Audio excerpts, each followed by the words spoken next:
新德市大学路51巷是行向科学园区其中的一座路，所发生路树倒去跌到一个骑奥多麦人不幸过往，家属即马不满拍算要讨个赔。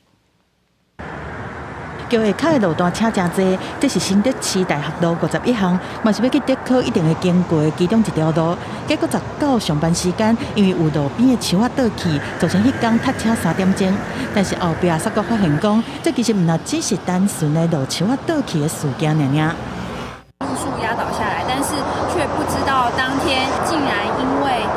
新竹市政府还有高工局的疏失，而导致于有一位女骑士因为路树倒塌而身亡。如果这个程序要等太久的话，那他们可能会进行两方都提告。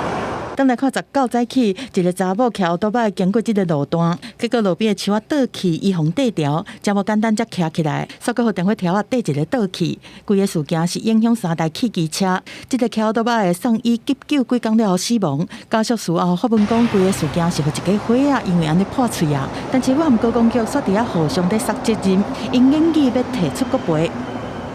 它目前的地主是属于高工局的部分，那我们也把相关一些资料给相关的单位，那也厘清后续的各方面一个责任。第一线的来听取家属们对于这个案件的一些心声，希望他们可以尽快的来厘清相关的责任归属。我也非常的希望能够尽快来